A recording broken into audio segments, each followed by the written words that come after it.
অ জান আমাৰ আজি ভাল পোৱা 10 বছৰ হ'ব হয়নে? হয় চাগে, তুমি জানা। মোৰ বহুত দিনৰ পৰাই মনত আছে। আজি কিন্তু 10 বছৰ হৈ গ'ল। মোক পিছে কেতিয়ালৈ বিয়া পাতিবা? মই এতিয়া তোমাক বিয়া পাতিব নোৱাৰোঁ, এইবিলাক কথা মোৰ আগত নক'বা। কিয়? মই নোৱাৰোঁ, মোৰ হাতত এটা কাম নাই। মই তোমাক বিয়া কৰাই খুৱাম কেনেকৈ?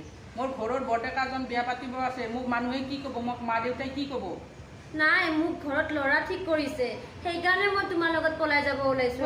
তেনেহ'লে ভালে জান, কথা। মোক প্লিজ লৈ যোৱা আজি। মই নোৱাৰোঁ। মই তোমাৰ অবিহনে একদমেই থাকিব নোৱাৰোঁ। মই নোৱাৰোঁ, মই বিয়া পাতিব এতিয়া নোৱাৰোঁ। এইবিলাক তুমি নাভাবিবা। তোমাৰ ঘৰৰ মানুহে তোমাৰ কাৰণে ল'ৰা চাইছে, তুমি বিয়া হৈ যোৱা, কি ডাঙৰ কথা। তুমি তেতিয়াহ'লে মোক এই 10 বছৰে কিয় ভাল পাই আছিলা? এইবিলাক পাহৰি গ'লে হ'ল, দুদিনৰ পিছত পাহৰি যাবা। এইবিলাক কিয় মোক ডাঙৰ কথা পাহৰিবা? নহয়। মই তোমাকতো নাপাহৰো। মই মই তোমাৰ অবিহনে একদমেই থাকিব নোৱাৰোঁ। নোৱাৰোঁ। মোক আজি পলাই লৈ যোৱা না। মই পলাই চলাই লৈ যাব নোৱাৰোঁ। এইবিলাক কি কথা ক'ব আহা? মই এইবিলাক ক'ত পলাইনো ক'ত ৰাখিম মই নিজে মাৰ লগত থাকোঁ, থাকিব বাদ দিয়া এইবিলাক।